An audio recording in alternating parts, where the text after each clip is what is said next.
حبايبي احلى متابعين في الدنيا، يوم جديد ووصفه جديده يا رب تعجبكم. انا هشتغل النهارده بنص كيلو لحمه مفرومه، هعمل بيه صينيه كفته في الفرن بطريقه سهله وبسيطه. يا رب تعجبكم وتنول رضاكم.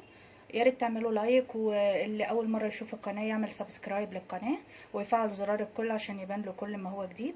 انا بقدم في قناتي وصفات سهله وبسيطه ولا بتحتاج لا مجهود ولا وقت. يلا بينا مع بعض نعمل الوصفه. اول حاجه هستخدمها بصلتين صغيرين هعملهم في الكبه. قطعت هنا البصل عندي عشان اطحنه في الكبه. انا بحب استخدم البصل الابيض والبصل الاحمر مع بعض، بيديني نتيجه حلوه. وكمان البصل الاحمر بيدي كده تسكيره في الحاجه اللي انا بحطها فيه. هنا عندي بقدونس كنت مفرزاه في الفريزر، هحط حبه صغيره. احط بقى التوابل اللي انا هحتاجها. نخلي بالنا بس ان الكفته ما بتاخدش ملح كتير، يعني كده تمام قوي. احط السبع بهارات. عندك بهارات لحمه طبعا حطي، دي حاجه ترجع لك، والبهارات اللي انت بتحبيها حطي. حط شويه فلفل اسود، حط حبه كده تاني، وشويه قرفه صغيرين خالص بيدوا طعم وريحه. بس كده. كل المكونات دي مع بعض في الكبه وارجع لكم تاني. بعد ما خد البصل عندي الشكل ده في الكبه، ابتدي كده احطه على اللحمه بميته بكل حاجه، علشان الميه دي هتدي للكفته طراوه حلوه. انا عايزاها تبقى طريه وجوسي، مش عايزاها ناشفه.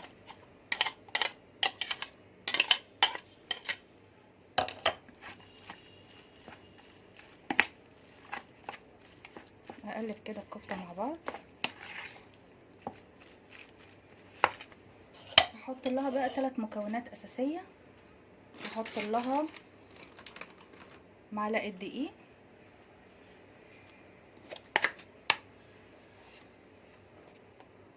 معلقه نشا،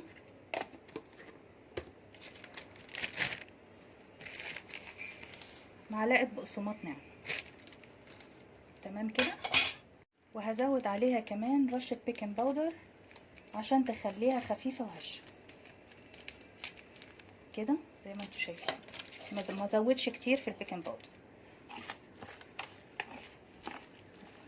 اعجنها بقى بايدي طبعا نظيفه وزي الفل، وارجع لكم تاني. بصوا بعد العجن عندي هي بقت طريه وحلوه ازاي. بس انا برضو هحطها مره تاني في الكبه علشان كل اللي فيها ده يتجانس مع بعضه وتديني قوام حلو.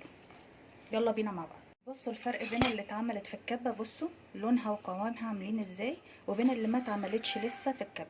فالكبه اساسي طبعا. لو مش عندي الكبه هضطر اعملها بايدي، بس ما دام موجوده ومتاحه تمام. ده شكل الكفته بعد ما خرجتها من الكبه. ظبطت طبعا الملح وكله تمام. بس كده انا هبتدي اصبعها. جبت هنا حته زبده صفرا وشويه زيت. طبعا اي ماده دهنيه عندك حابه تستعمليها استعمليها. ابتدي ادهن الصينيه عندي اللي هحط فيها.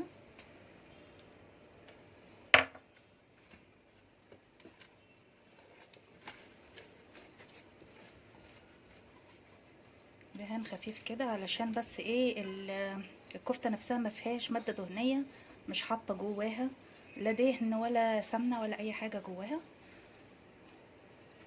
بس كده زي ما انتوا شايفين. انا هستعمل سيخ الشيش طاووق، وابتدي كده ابل ايدي بشويه زيت زي ما انتوا شايفين كده، وابتدي اصبع الكفته طبعا على حسب الرغبه. بلاقي الدنيا بقت سهله معايا زي ما انتوا شايفين. واحاول ان الصباع كله يكون مقاس واحد. بس كده. وابتدي ارصه في الصينيه كده بالشكل ده. هعمل واحد تاني.